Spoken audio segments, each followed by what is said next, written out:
Hola, ¿qué tal? Muy buenos días. Bienvenidos a un nuevo episodio de Historia Universal Contemporánea.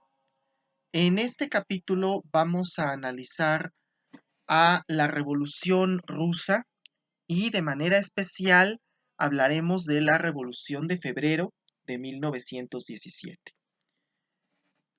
Antes de iniciar a hablar de la Revolución de Febrero, es importante comprender que la Revolución Rusa tiene unas características muy interesantes y que debemos ver con detalle. Una de ellas es que se trata de dos procesos revolucionarios por separado.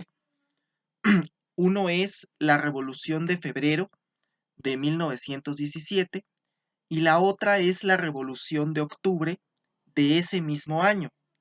Por esa razón, muchas veces los historiadores, en el momento en el que analizamos este proceso, obviamos el año y decidimos nombrarlas nada más la Revolución de Febrero y la Revolución de Octubre, como este conjunto de dos procesos que están relacionados al que llamamos de manera genérica la Revolución Rusa. Bien, puntualizado esto, tenemos que decir que la Revolución Rusa en general es un proceso de revolución social y socialista. Sobre todo cuando platiquemos de la Revolución de Octubre en el próximo episodio, veremos cuáles son las características de esta revolución social y socialista. Pero debemos tener muy presente que esta revolución que se da en el siglo XX, que es ya de los procesos revolucionarios que se dan durante el siglo XX, a lo que Eric Hobsbawm va a llamar la, la revolución mundial, pertenece ya a un grupo distinto de revoluciones de lo que son la Revolución Francesa o la independencia de los Estados Unidos, que son a finales del siglo XVIII y que son en su momento el inicio de lo que llamamos el largo siglo XIX. Pues bien, en el caso de la Revolución Rusa es más bien una revolución propia del siglo XX con problemáticas del inicio del siglo XX y con características más bien de tipo social, no como aquellas que fueron revoluciones burguesas. La Revolución eh, Francesa y la Revolución de Independencia de los Estados Unidos, así como muchos de los procesos de independencia del siglo XIX, serán más bien revoluciones de tipo burgués y no revoluciones de tipo social. Puntualizado esto, debemos irnos más atrás de ese año de 1917 y contextualizarnos en la Rusia de principios del siglo XX. El gobierno de la Rusia imperial era un gobierno monárquico, autocrático, que se daba porque no había existido una revolución burguesa en Rusia. Por lo tanto, se tenía un gobernante que era el autócrata, que era el emperador y que al que coloquialmente conocemos como el zar.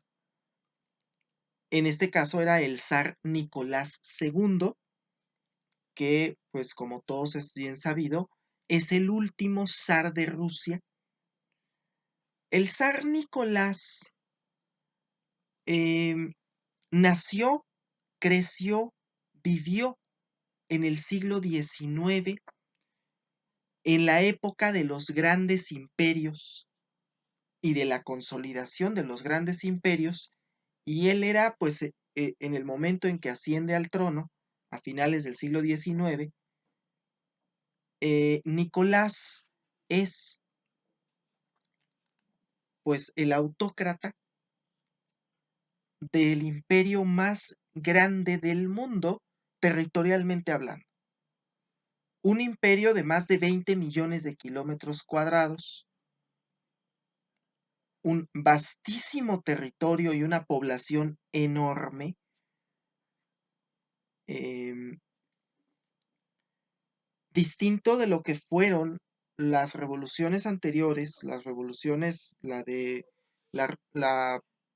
francesa o la norteamericana, que realmente era menos población. En el caso de la revolución rusa es más bien un amplio número de pobladores los que viven y los que están y se sienten agraviados y los que van a levantarse en armas. Nicolás II hereda el trono y fijémonos en el título que tenía, porque nos permite entender la magnitud del tamaño del poder que tenía este hombre. Nicolás II no era zar de Rusia, era zar de todas las Rusias. Así como se escucha pensar en Rusia, un país enorme, ahora pensarlo en plural, pues es todavía más imponente pensar en que Nicolás era el zar, el emperador, el autócrata de todas las Rusias. El gobierno era completamente monárquico. Sí existían algunos organismos, eh, pues de representación popular, pero el gobierno era medularmente monárquico. No había tenido los cambios que hubo en Inglaterra después de la Revolución Inglesa. No había habido los cambios que hubo en Francia, que claro, había tenido imperios también en el siglo XIX, pero ya no con la significación que tenían esos imperios antes.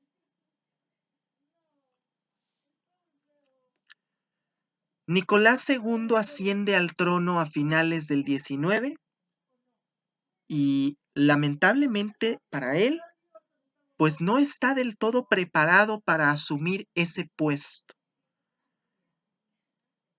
A pesar de que durante toda su vida se había preparado para ello, quizá no era la persona idónea para ocupar el puesto, pero bueno, por derecho hereditario, pues le corresponde a él asumir el trono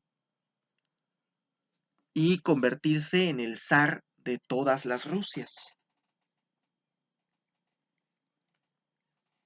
Uno de los problemas recurrentes que encontramos en las monarquías, sobre todo en las monarquías arcaicas, que son antes de las revoluciones burguesas, es la búsqueda implacable de un heredero al trono, y en el caso de, de Nicolás II, pues un heredero al trono varón, aplicando en cierto modo la ley sálica, pues se buscaba un heredero varón.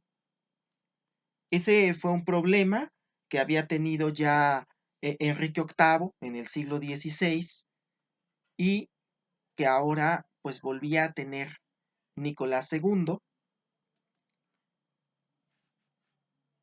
El zar estaba casado y además estaba felizmente casado.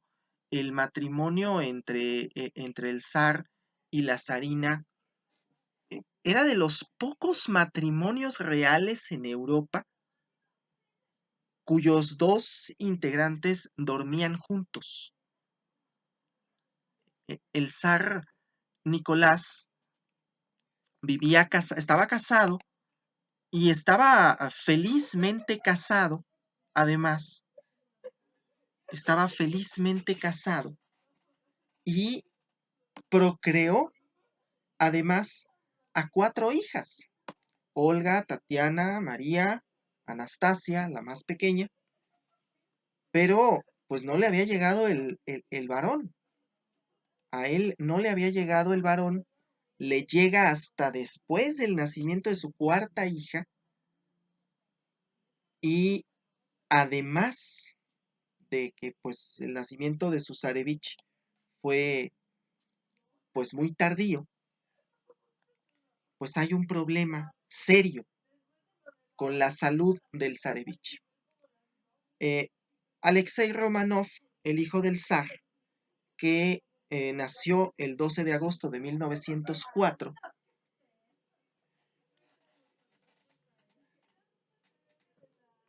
padecía de una enfermedad seria, bastante seria, conocida como hemofilia. Su, su cuerpo no podía producir plaquetas, y entonces el más mínimo corte en la piel podía provocar que el zarevich se desangrara hasta morir. Y eso es el problema externo, porque de manera interna los órganos a veces golpean con las vértebras y golpean con los músculos.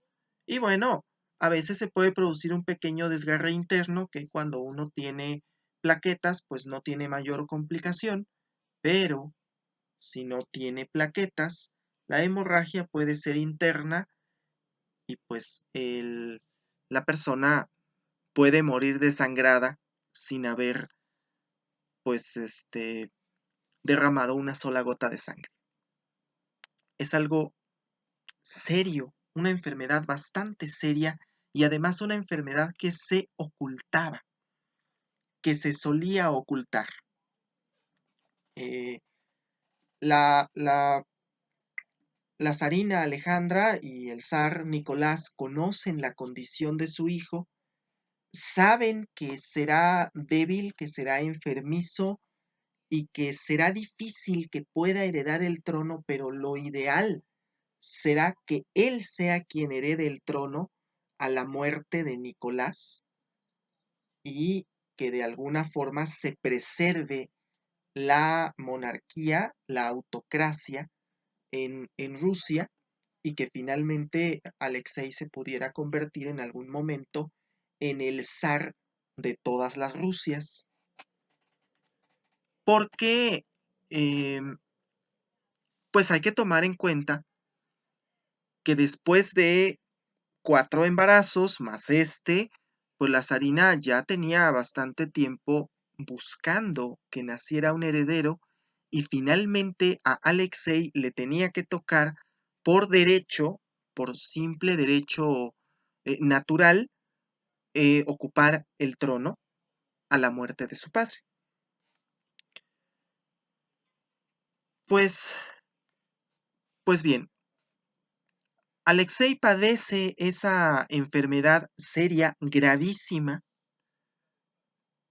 y el zar en gran medida no podemos calificar que haya sido un mal padre. De hecho, creo que podríamos calificarlo de todo lo contrario, porque pues en gran medida intentaba él ser, pues digamos, ser un padre amoroso con sus hijos y proveer sobre todo el cuidado para su heredero, para su zarevich. Y pues esto le consume algún tiempo, tiempo de sus obligaciones reales, de sus obligaciones frente al Estado. Pero además de esto, el zar Nicolás II no goza de una buena fama ya desde el momento en el que asume el trono, porque desde el día de su coronación hay disturbios por, por un lado, la mala organización, y por otro lado, por la represión que se da por parte del ejército y de las policías hacia el pueblo, hacia un pueblo que, como dice Lev Trotsky, es quizá de todos los pueblos en Europa, el que está más atrasado en el momento de su revolución. Y está atrasado no solamente tecnológicamente, sino ideológicamente en muchos aspectos, porque, y señala Trotsky muy bien, en Rusia no había habido una revolución burguesa. A diferencia de los otros regímenes en Europa, en, en Rusia no había existido una revolución de tipo burgués como la Revolución Francesa, que hizo cambiar esa pirámide tan interesante que existía en el antiguo régimen para poner a la burguesía por encima incluso de las otras clases sociales y permitir así que la burguesía tuviera el control político. Aquí no había habido una revolución burguesa. Podíamos decir que Rusia, el imperio ruso, aún estaba en el antiguo régimen. Ahora bien, el, el zar Nicolás, el zar Nicolás intenta y en un momento dado entra a la Primera Guerra Mundial en 1914. En el momento en el que se producen los conflictos entre las grandes potencias, entre Alemania, Inglaterra, Francia, el Imperio Austrohúngaro, están entrando en conflicto, el Imperio Ruso entra. Y ojo con esto, atendiendo un poco al tema que justo acabábamos de terminar, que era la Primera Guerra. En el frente oriental de la Primera Guerra Mundial, Alemania y el Imperio Ruso se enfrentan de una manera muy encarnizada. Y también es un momento de igualdad de condiciones en el que incluso podríamos decir que Alemania era un poco superior a su enemigo Rusia. ¿Quiénes habían ido al frente? En Rusia se había instalado recientemente el servicio militar obligatorio. Y cuando comenzó la Primera Guerra Mundial, pues se tomó a esas personas, a esos hombres que estaban en el servicio militar obligatorio, para enviarlos al frente, a un frente que es más grande y más inhóspito todavía que el frente occidental de la Primera Guerra Mundial, que es este frente oriental que es enorme y en el cual además Alemania estaba empeñada en cerrar ese frente lo antes posible para poder cargar toda su ofensiva hacia Francia. Entonces, Alemania fue mucho más despiadada en el frente oriental porque su intención era proveer una victoria definitiva y pronta frente a Rusia para poder cerrar ese frente. Pues bien, quienes habían ido al, a la Primera Guerra Mundial por parte de Rusia eran ciudadanos que, claro, tenían una identidad con el Imperio ruso y que son quizá el semillero de la revolución en febrero y en octubre. ¿Por qué? Porque una vez que el imperio se ve obligado a replegarse en 1915-1916 y que algunos de los soldados son enviados de regreso a sus casas, pues lo que va a pasar es que hay un gran descontento en la población y sobre todo en la capital del imperio ruso, que por aquellos entonces era San Petersburgo. En San Petersburgo hay una serie de huelgas, sobre todo una huelga de mujeres. Hay una huelga de mujeres muy interesante Pero hay una serie de huelgas entre trabajadores y la política que en ese momento se aplicaba a esas huelgas era la de represión. Ojo, no era únicamente en Rusia que se aplicara esa política. Esa política era muy común en muchos países. Aquí en México también la política del gobierno de don Porfirio, pues era esa, la de reprimir a las huelgas de trabajadores.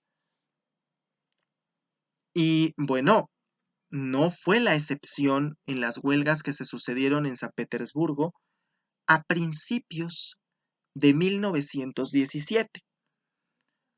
Sumado esto a un gran descontento social, ¿qué hace Rusia en esta guerra mundial?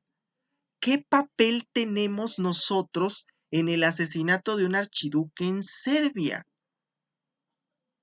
Y siendo honestos, el hilo se rompe por lo más delgado porque es la población de a pie, no son los burgueses, no son los empresarios, son los trabajadores los que iniciarán esto porque no hay que comer.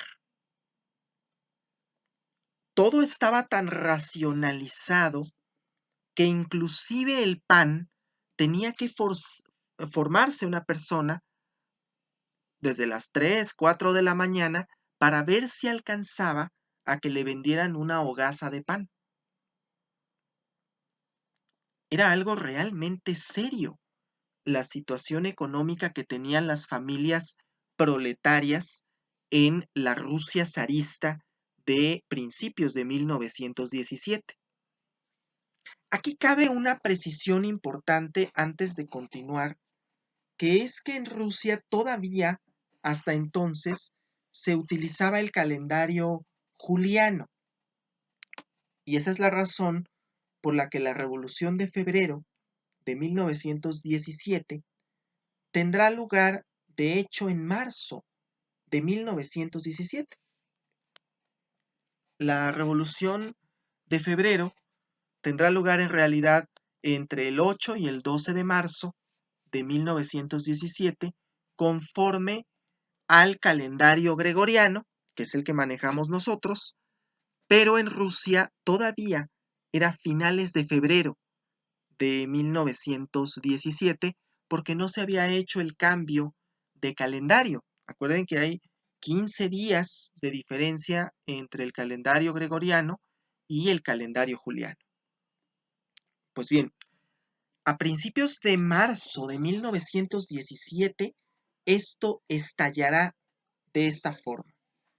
El zar Nicolás sabe que está perdiendo en el frente, sabe que en, en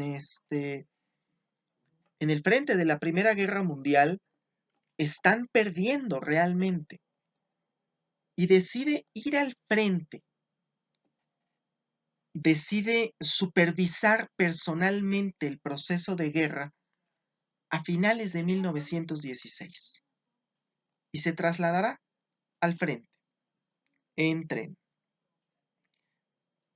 Mientras tanto, en San Petersburgo, quien está rigiendo es la zarina, acompañada además de una figura bastante siniestra, que es el monje Rasputín, y comienzan las grandes huelgas del siglo de la Revolución Rusa. Hay una huelga de mujeres, que es quizá una de las más importantes. Y la política, pues la de siempre, represión. Reprimir, cerrar las empresas y correrlos a todos y que otros trabajadores puedan entrar. Pero hay una huelga de manera generalizada. Esto se está volviendo una especie de pandemia de huelgas, para que se entienda el concepto. Es una especie de pandemia de huelgas, no es una sola empresa, no es un solo lugar, es de manera generalizada. esto va a fortalecer que,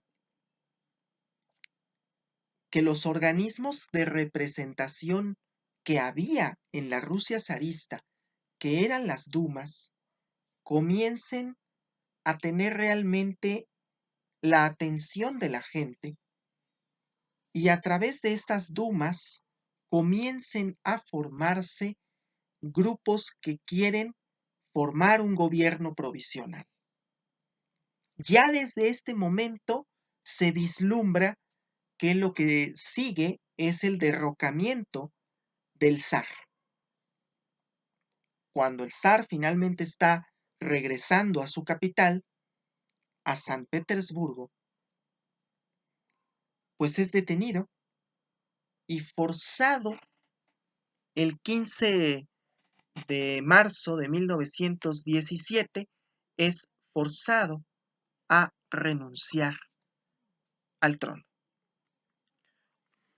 Ojo, conforme a las reglas de una monarquía, en ese momento quien debería haber asumido el trono era su hijo Alexei Romanov.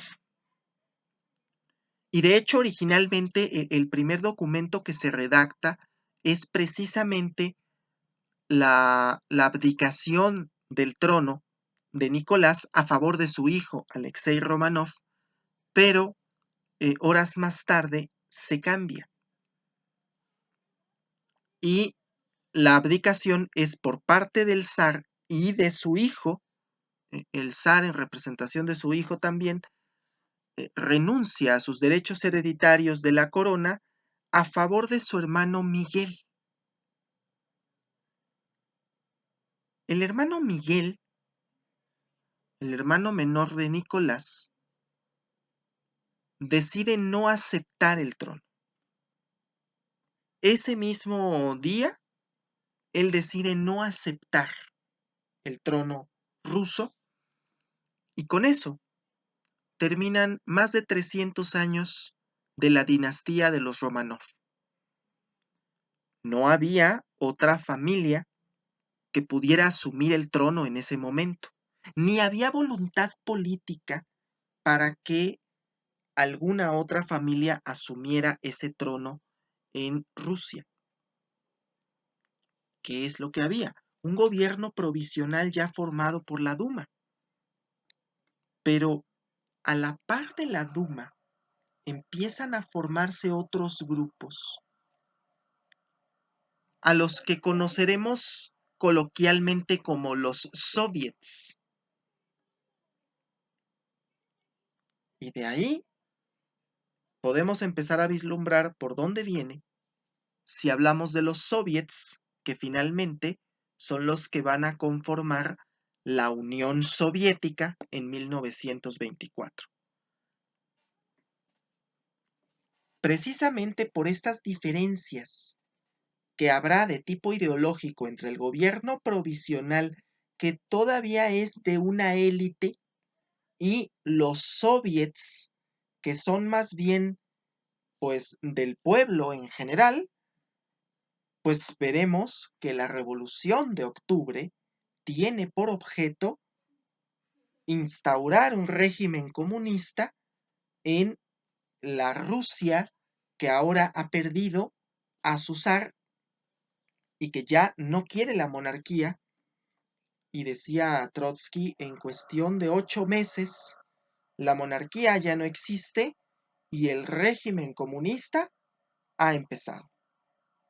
Pero eso lo veremos en el siguiente episodio, en el que hablaremos de la Revolución de Octubre de 1917 y platicaremos sobre Lenin, sobre Stalin, sobre Trotsky y cómo es que finalmente esta revolución va a convertir a Rusia en una de las principales potencias del siglo XX y que saldrá fortalecida de esta revolución y saldrá fortalecida de la Segunda Guerra Mundial entre 1939 y 1945.